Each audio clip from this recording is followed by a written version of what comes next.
So an agent can't be a brand. Why This is like How can mind-blowing an statements. agent be a brand? But they have really big signs with their pictures on Yeah, them yeah. in the 10-year-old photo So in they're Florida. recognized. They're recognized. Yes. They're absolutely recognized. I know I'm preaching to the choir. You know what a brand is. No, but this is very interesting. I've never thought about an agent not being able to be a brand because I think a brand. Well, what's a brand? Let's hit it. So I think a brand is it's a lot of things. There's a lot of ways to hit it. Okay, but a brand, there's like this area in between a product and a company and a customer, and it's where they two meet, and there's affection there.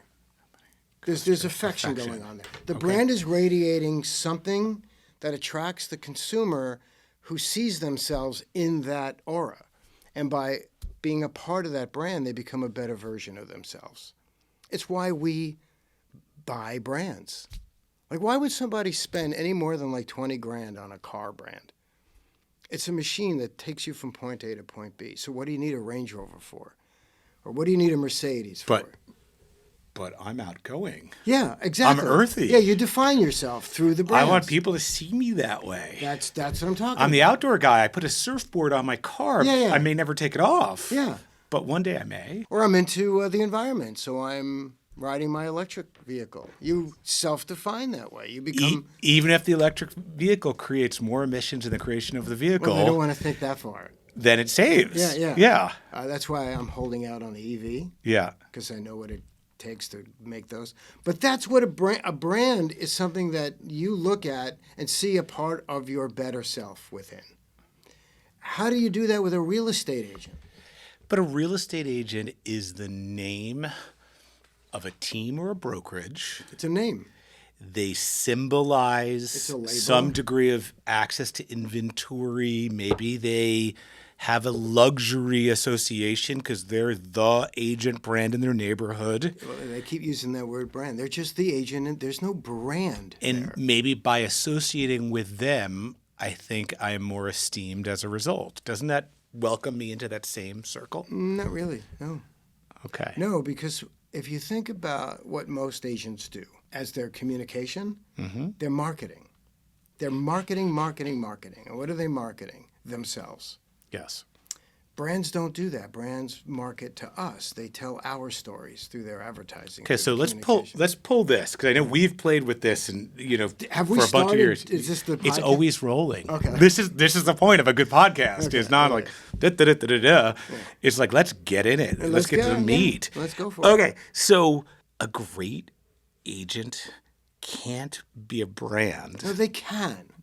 There is the possibility that they can. They need to tone down marketing and tone up branding. So if their campaign currently is about being in the chairman circle and how many homes they've sold, that's not marketing? They're not ready. Yeah, it's marketing. That's not a brand. That's marketing. That's marketing. Okay. It's not really branding.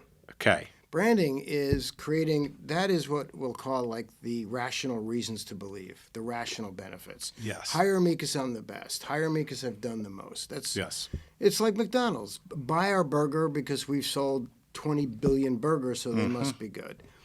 Branding is the stories that companies tell that we see ourselves within that storyline. We become part of that hero's journey of the brand storytelling.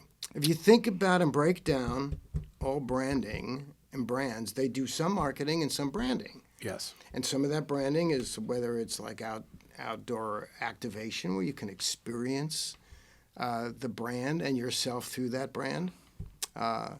Like sneakers is a great example. Why do some people wear Nikes and some people wear Adidas? Oh, God, I would never wear Adidas. Yeah. And oh, God, I would never wear Nike. Yeah.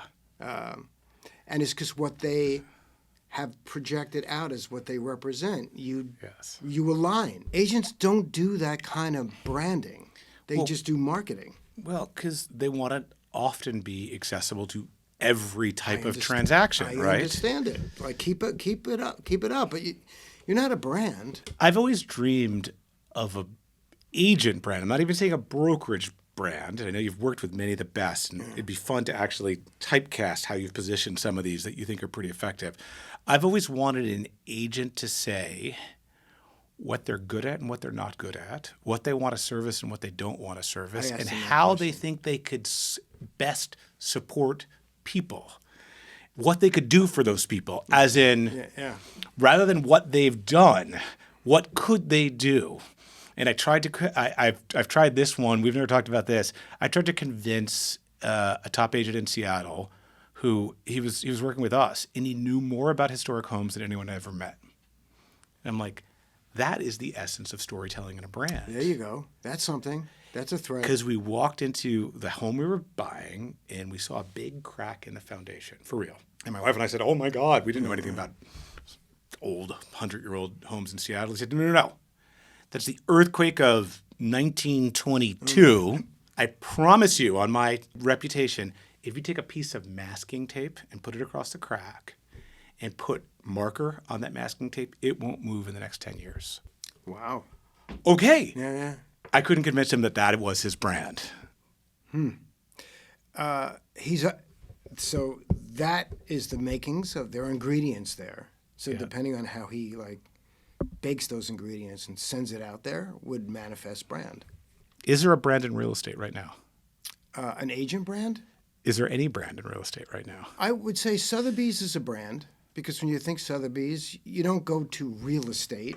You don't go right to the category. You go to other lofty things. They are well associated with that word luxury that I don't like to use. Yep. They're associated with art. There's so much storytelling and history there. There's brand there. I think that sellers do like to put a Sotheby's sign in front of the yard because it tells the audience, I've made that selection to myself. I've qualified. They'll take me. Yeah, they'll take me. Yeah, there's something there. They've created these ladder of benefits that people, that's what they buy. So all the real estate companies are brands inside the industry. Mm-hmm. I think if you ask the consumer what the difference between Remax, Keller Williams, Century 21, Coldwell Bank, they would not be able to tell you the difference.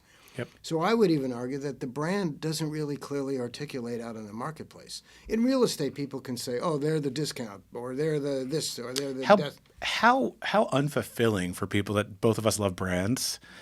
I've never much cared about B2B or trade or industry brands because I find it almost lazy. Mm-hmm.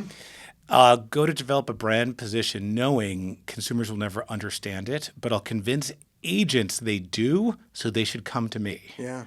and join my thing. Yeah. I found that a bit of wimping out almost. Okay, so Sotheby's, but I don't actually know this. Did real estate come first or did art come first in Sotheby's? Art came first. So I think, but going outside of real estate, so I'm giving a talk, and I think on one or two of my slides, I have screenshots from Tomo.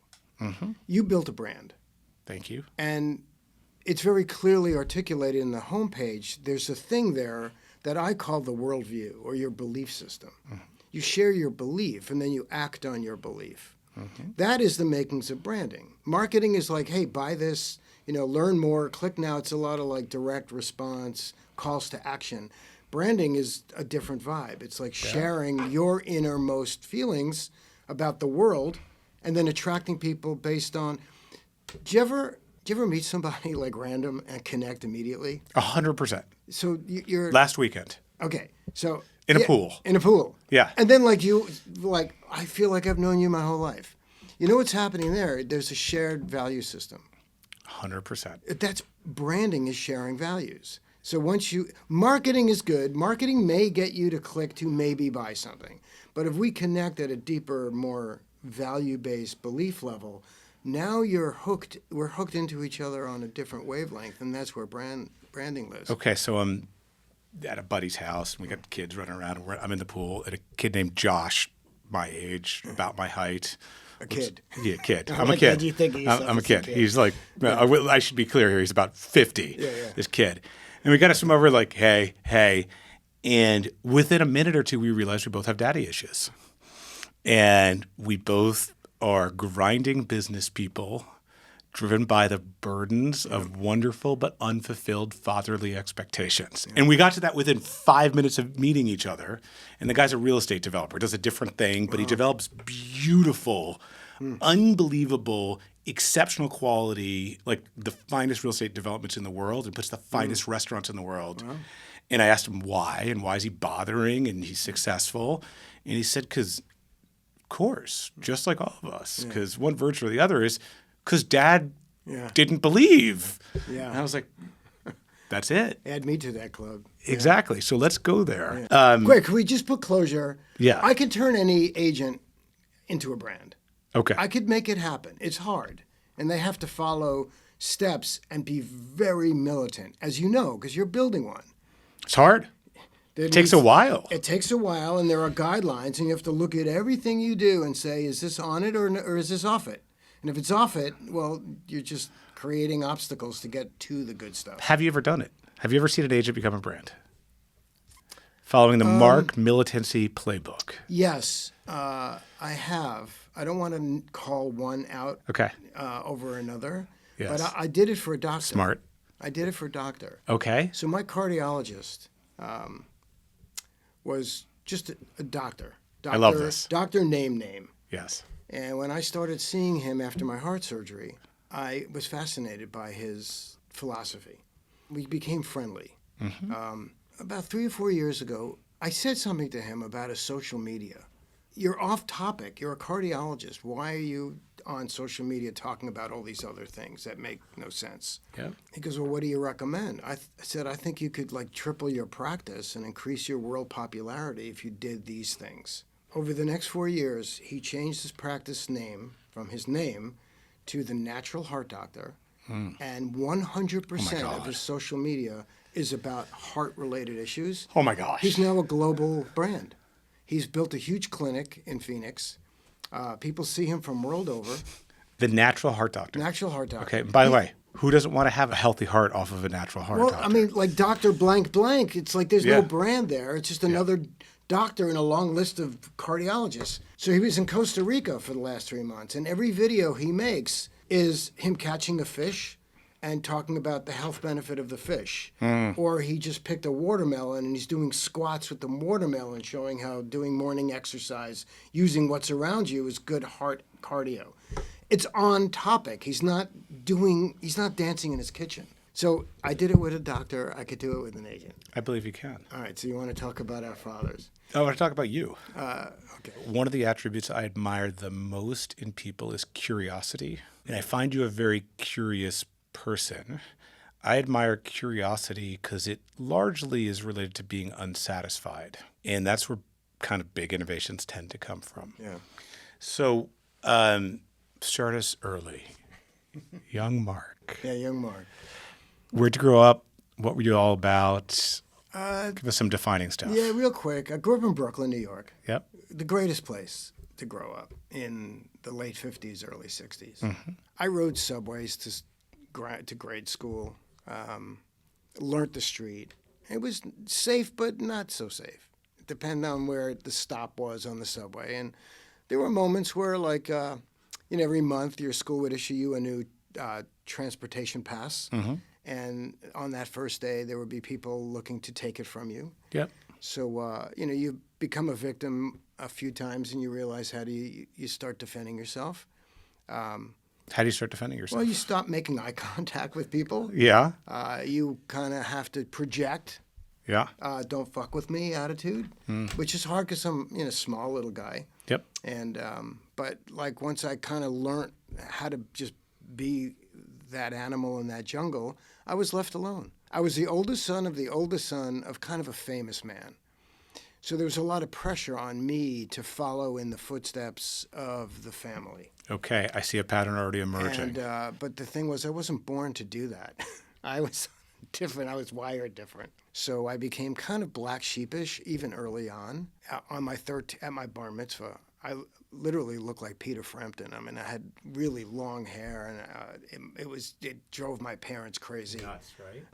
But I was artistic. I wasn't. I was good at school. I was scholastic. I was academic minded, but I was very right brained. And I was drawing and writing, and I was learning to play instruments. I found a guitar in the garbage pail, and it was on. It was broken, but I learned how to play it. But I couldn't talk about daddy issues. I couldn't get my parents to like pay for lessons or buy me a good guitar. So what did Dad paint out to the degree that you're comfortable? Because these things get personal. Like, what did Dad do? What was his name? His name was Al. He was in show business. Okay. He managed some famous people. So there was a lot of celebrity going on at my house. Wow. This is a side of you I didn't know. I got to hang with some folks. Give a good name or two. Rodney Dangerfield, Sammy Davis Jr. Wow. Robert Guillaume, Wow. who played Benson. Yeah, of course. He was a singer. My father managed him. My dad produced Sammy Davis at Shea Stadium, I think in 65 or 66. There was a lot of showbiz in my family. Mama Cass is a second cousin. So, like, there was that in my family, but my parents were kind of very religious. Okay. They were into the religion. And so... and that was incongruous with you being artistic? Well, I was not into the religion, being curious. Like I kept, I don't understand why we have to do this. Well, we have to do that just because it says so in a book written 4,000 years ago. Like whatever. Like, really, we can't turn the lights on Friday night? Incorrigible. And I exposed myself to things well beyond what I was being, because I went to private school. And it was like a private religious school. Which school? I went to the Brooklyn Talmudical Academy. Okay, sounds intimidating. It was intimidating. So like I was being nurtured to be a rabbi. And I don't know, I guess that was a respectable profession back then. Maybe it still is, and I respect rabbis. Yeah. But I just started reading about other religions and other things, and I just started asking a lot of questions that I couldn't get answers to. And then I discovered the Grateful Dead. Wow. Back in the early 70s, and that kind of opened me up in not just musically, but the Dead represented culturally a cultural ideal about how society should be. Later in life, I got to meet them and become friends with them. Okay, so tell me, first Grateful Dead show, and then we're picking that. Roosevelt Stadium in New Jersey. Wow. So here's a funny story about that. The show was scheduled for a few months earlier, but it got canceled because there was a death at that event arena. So they postponed it into August, and it turned out that show was taking place on a Jewish holiday, where I was expected to be home and go to temple. Of course. And that meant a whole, it was sort of like a Jason Bourne. This must have been an uproar when it was discovered. Earlier in the day, because I was driving, I told my parents my car broke down. I'm taking it to the gas station. Meanwhile, I hid it somewhere or snuck out. Yeah. Rode all the way down saw the concert. Like, I broke every rule you could imagine. And you were 16? I was 16 or 17. And you got there, and a Grateful Dead show. A Grateful Dead show is got to be your first one. Is mind expanding. It was my first one. I've been listening to them for years, but they had taken a hiatus in the early 70s. And I got to experience a community, a different type of community than the one I had been exposed to. And it was a community of all kinds of different people that had that one thing in common. And because they had that one thing in common, they shared other beliefs and values about, like, there was no scalping at a Grateful Dead show. So if you be unkind, it would be unkind. Yes. So years later, when I would like hitch a ride to see them in certain places, you would be able to get a ticket for if the ticket said $6, you paid $6 for the ticket. You bet. You weren't getting scalped. And then I discovered that I went to see the New York Dolls in 1977, and that opened me up to yet another cultural revolution, which it was rebellious, and I identify with that. Not that I see myself as a rebel, but there was a cause there to rebel against certain things in society. Like establishment. And you know, I'm young, and I'm impressionable, and I'm a good guitar player, and I'm a good songwriter, and like I saw that, and I don't want to dress up as a woman. I would be uncomfortable. I have no issue with other people doing that. It's just not my personality. Yep. But I think I want to be on stage being in a band. And that set me in motion. And I ended up doing it. And it was amazing for a moment. And then I realized I'm not cut out for live performing. I don't like being in front of an audience. Okay, so let's dig there. Yeah. I'm not comfortable. You don't, and you still don't inherently, like, you go in front of an audience, but you're not someone that I see. I don't like it. Like our common friend Tom, or I like it. I feed on it. I don't think you feed on it. No, I feed. It's almost a burden. So when I quit the band, I went and I did what my dad did. I started managing. And I Okay. love being behind the scenes. Or I love being in the studio recording. And I'm on lots of records. I don't even want my name on the record. I think it's a parent issue. They never found value in anything I did, so why would the rest of the world? So let me just do what I do and hide in the corner. But I kind of like being behind the scenes, making it happen for other people. And that's okay that you figure that out and you find it fulfilling. I am totally comfortable doing work for somebody and having them take all the credit. I take pride in the work that I did. I do it for the work, not, for the longest. Is that like, I've heard people mouth those words. Yeah, it's true. I think that may be real. Yeah, no, it's real. It's real. Like, you'll never see me tweet a blog post that I wrote. I don't promote myself ever. Because you find it almost distasteful, or? I think if others can't share what you did with the world, then you sharing what you do with the world just feels narcissistic to me. Mm-hmm. I don't think it's that important to, like, if I'm going to share something, I'd rather celebrate your success or your success. Like, if you do something that aligns with my belief system, I would love to share that. I genuinely believe that to be the case. Yeah, it is. Yeah. I mean, my history shows that. Yeah, so like that's I grew up in Brooklyn. I loved it. I had such a great time riding subways and riding my bicycle and going to Coney Island and Brighton Beach. Summers we would just ride the subway, go to the beach, hang out, get sunburned. It was a great growing up. The 60s, that whole soundtrack music, AM pop radio. That was a great time in music. Man. And this Dead thing we share, I discovered the Dead when I got to college. I'd never heard it. I grew up in Canada, right, in Montreal. I didn't know that. I grew up in Montreal. They don't have the Dead in Montreal. We had The Cure, and we had The Alarm, and we had these Love those bands too. Punk rock bands, and we dressed with our collars up, and I still had a pink shirt on, but with a collar up and safety pins down my jeans. I still wear I still have a pin. You still have a pin. It's a punk thing. I had a jean jacket, right, and that was my thing. And I think I had, because I was I'm not Canadian, but I grew up there. I think I probably had long hair in the back and short on the side. Mm-hmm. It was a little mullet-esque, which is called Canadian at the time. And I didn't know what preps were, and I hadn't heard of the Grateful Dead. In Quebec, I don't think you'd make it down the street if you were a hippie until I got to college. Yeah, I could see that. Until I got to college, and my eyes opened in the 90s to this unbelievable creativity in the music. I had tickets to the very last show at Madison Square Garden before Jerry passed. Oh, my God. And I had a ticket. I was finally going to see him live. And I've seen everybody else in the band since. It's just not the same. And Jerry passed away, died right before, like days before I was going to go to MSG to see him. So I have video. I saw him that summer. So I got to know them. Yeah. Because my best friend growing up also got in the music business and ended up at William Morris as an agent and worked his way up the ranks. He was mentored by Johnny Podell, who was the agent for Crosby, Stills, Nash & Young and the Allman Brothers. Yep. So I not only was in music, I got backstage with him. He took me everywhere. And he ended up representing the Dead.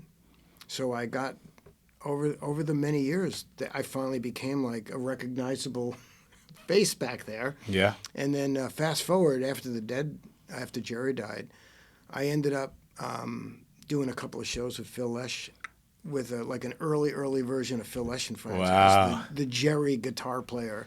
Wow. This is insight. Yeah, it's great.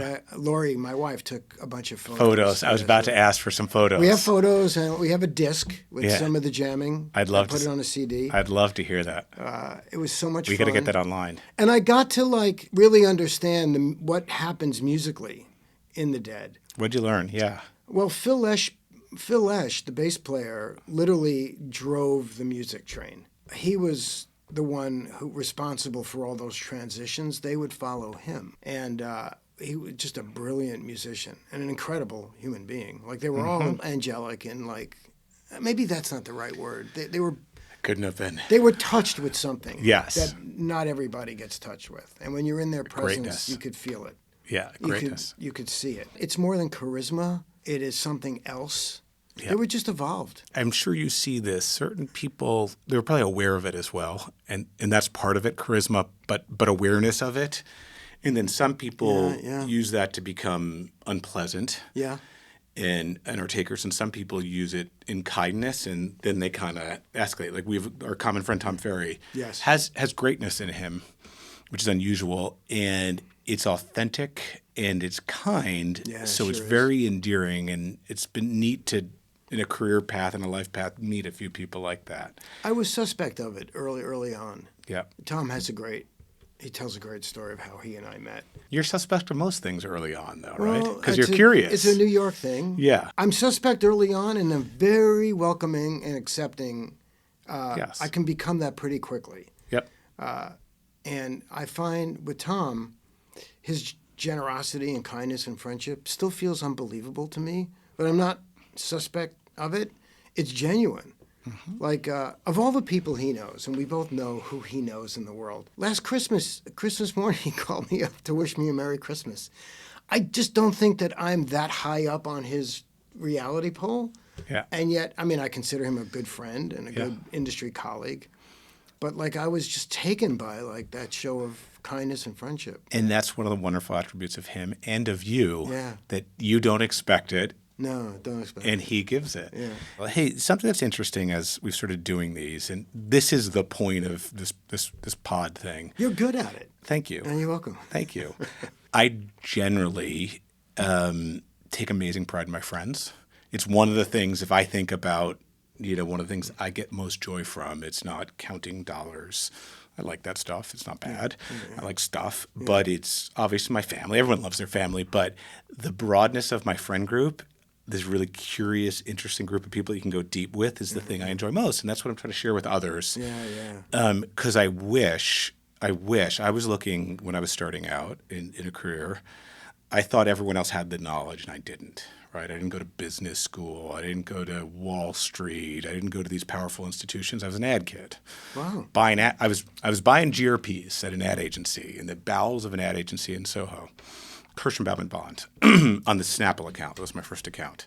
Nothing worse than being an assistant media planner on a TV account buying GRPs for a few years. Yeah. And I assumed everyone else had the answers.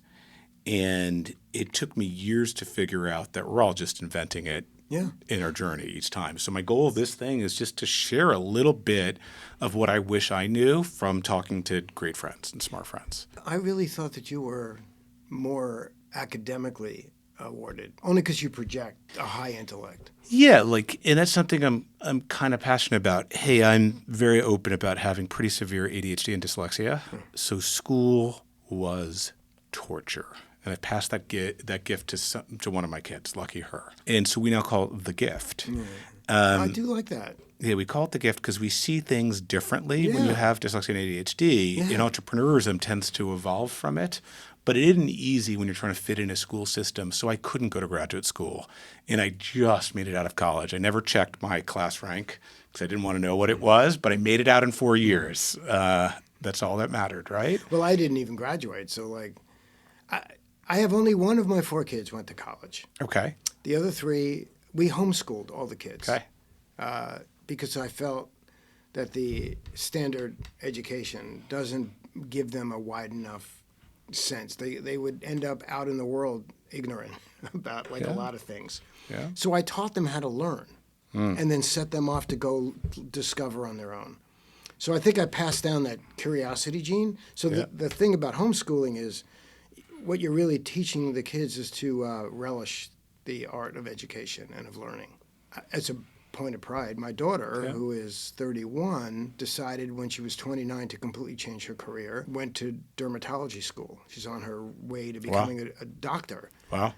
She's A doctor in your family? A doctor, yeah. Make my parents happy. Yeah. But she's going to class, but she's got at night because she's got to work during the day. Yeah. So she's got to. And what does she do during the day? She works as an esthetician, so she's midway through, and she can do that. Good. But she's self-learning, and she memorizes these things, and she knows her work, and it's all. She just loves to learn. I taught them how to do that. My youngest is in Europe. He wanted to go to college. I think he really just wanted to travel and needed a reason to sell that to us. But he got accepted into a bunch of universities, got a scholarship. And he's a good student, but he's traveling. Good and for so him. he's learning the world. There are different paths, as we've seen. So we're going to go back to your path because with your humbleness, you talk about others and you give it. How do you get into the ad game? Well, I went back to school after, so I quit college and Where'd you go to college? I went to Princeton. Okay. I did 3 years there, and I left because my band got signed. Ah. There were a couple of reasons why I quit the band. One is we were 5 incredibly talented people that loved each other but couldn't get along. And because of the way I'm wired, I'm a Libra. And so everything has to balance. And when there's no balance, I get completely taken out. Adding to the fact that I hated touring and I hated being on stage. And I like going to bed early. And at the time I was dating this beautiful girl. And we had no cell phones or Facebooks or anything like where you can, you're putting quarters in a payphone. Yeah, it's hard. And she started to show dissent in the relationship because as we were ascending, she's like, I don't want that part of my life.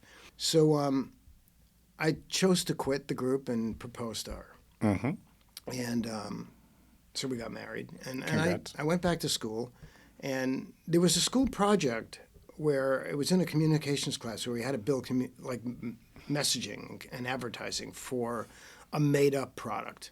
Yep. And it was being judged by ad executives. And I was going to win that. I guess I am competitive in that way. I want to win. I don't know why I want to win, but I want to win because I thought I could. And so I not only wrote the campaign and came up with the campaign, I composed the bumper music for it. So I made my own music. And when we presented it, it got a nice applause, and I didn't win. And somebody else won. They had a good campaign, nowhere near as creative as mine. Of course. And as I was leaving the class, I felt like a hand gripped my arm and pulled me off. I looked up, and it was one of the judges. This big, tall, strapping Scottish guy. And he goes, do you have any idea what a budget is?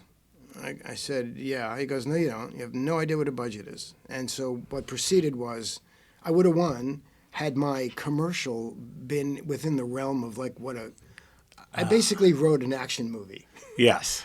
He handed me his business card, and he said, come by Monday, talk to HR. I want you working for us. Awesome. And that was Y&R. That was Y&R. So I got hired by Y&R. One of the great ad agencies of all time. God. Young and Rubicon. Like you, I sat in like a cubicle in the basement. Yeah. But not the basement, but I sat in on focus groups. Yeah. So I learned about discovery. I learned about focus groups. I learned about taking your idea to the public and having your public tell you what they like and what they don't like, what problems they have, what problems this solves or doesn't solve. And then the manufacturers of those products would make the product better. And we as an ad agency would then create messaging based on what people were drawn to. And so we did products like Palmolive. Yep. We worked on Colgate, Palmolive, Buick was a client at Y&R. And I was a copywriter, so I wrote a lot of copy. Then how did real estate emerge? Oh, that's way down the road. When Knox, so his name was Knox, he basically mentored me and saw in me the ability to get deep inside something, like way beyond the surface. I just, like a kid, I just keep asking why, to get to the core. Like when I ask an agent, why'd you get into business? And they go, well, because I want to help people. That sounds good, but well, what does that mean? Why? Why do you want to help people? What's going on there? Like you, I'm curious. I want to know what's deep down, because once you get to that core, it's like, okay, now we can work with that. When he retired, I left Y&R. I started my own thing.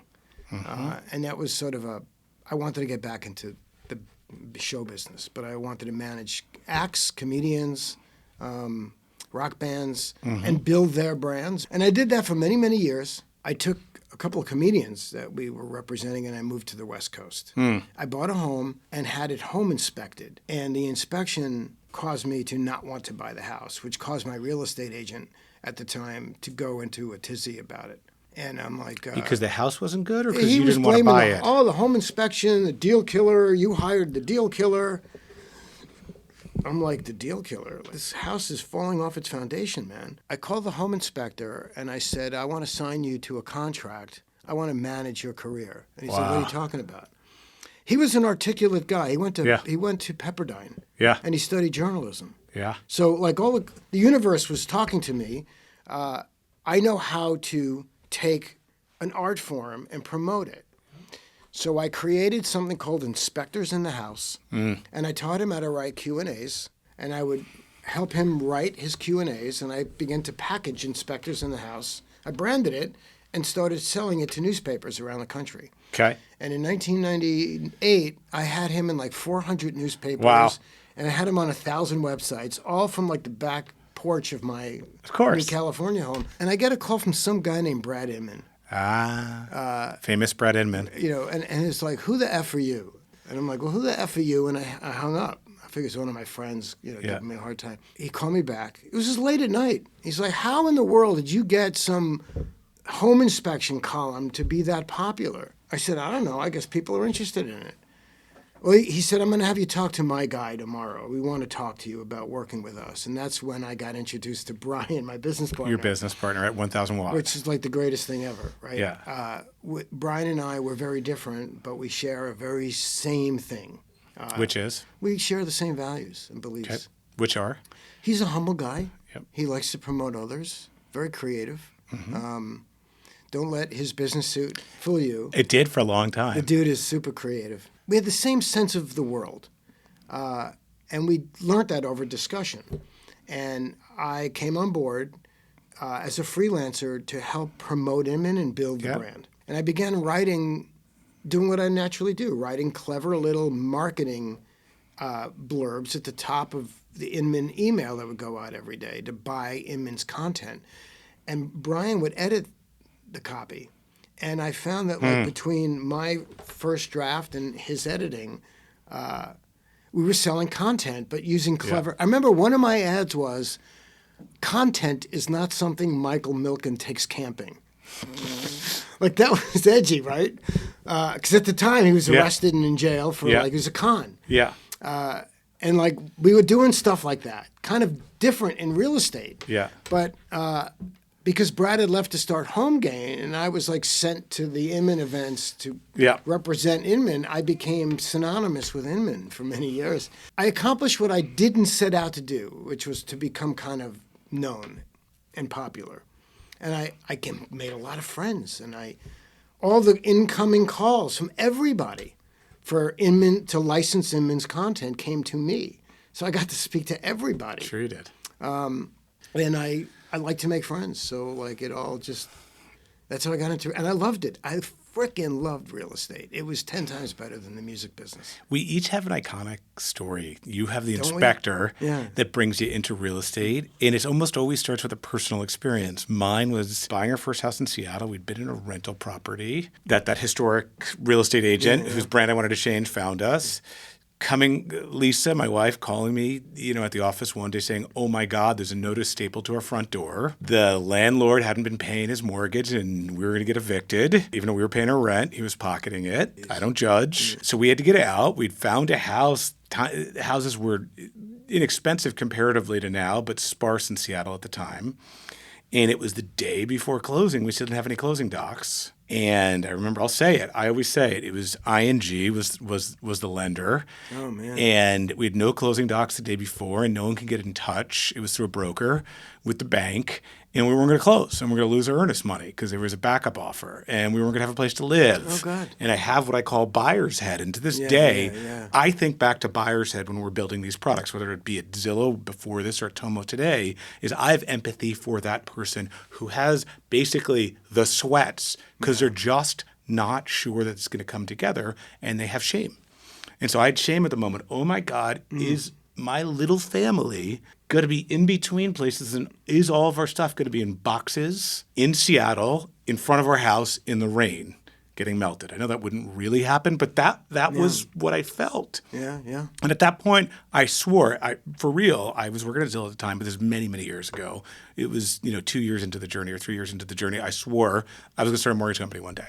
And so there's a direct line, what we're trying to work on today, to that feeling I had. And that's what we're trying to do here, is not have that feeling by digitizing it and bringing humanity to it. The thing so I've known you for many years. Yeah.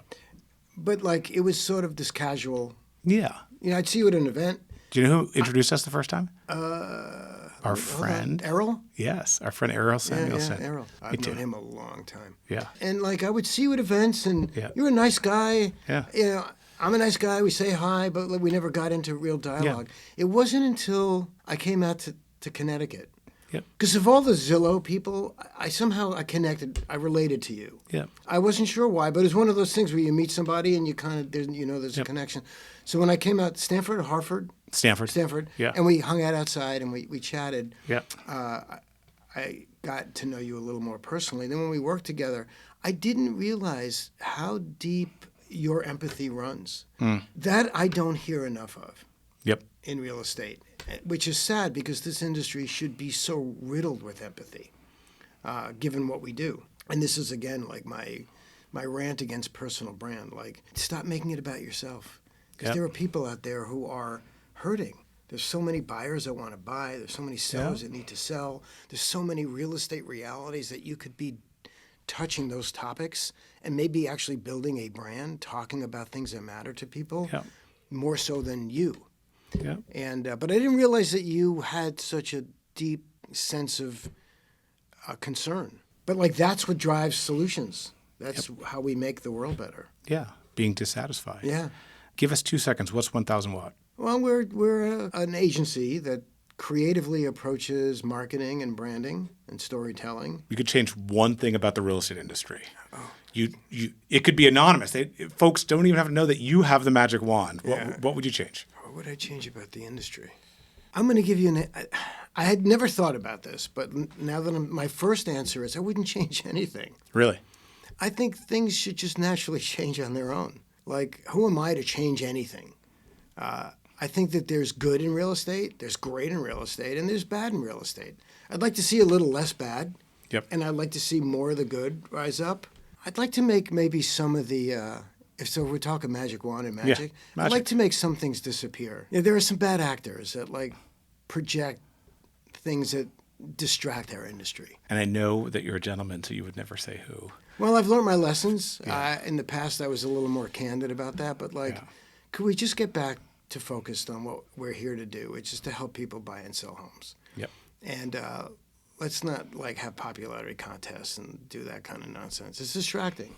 Like a little less of that, a little more of like how can we help the public? So we're, I'd argue, 15, 20 years into the prop tech revolution. I'd speculate tens of billions of dollars invested. We've reorganized the direct mail business to be a digital direct mail business, leads, and accomplished little else. Agree or disagree? I think I disagree. Okay. I think we've given consumers power. Tech gave consumers power. In what way? My mother sold real estate. And back when she sold real estate, I'm not saying it's good or bad. I'm just saying it is what it is. Back then, she was really the superhero for finding the house. You couldn't find your own house. You bet. You had to hire a realtor to find the house. And when you got to the house, you were seeing it for the very first time. You weren't studying floor plans. So prop tech helped search. But it did more than search. It created knowledge and awareness around the topic of real estate. Consumers became more educated. So they ask better questions. Even today, like I would never buy a home without a realtor. Me neither. I don't know enough about that. No way. I know to ask better questions, different questions.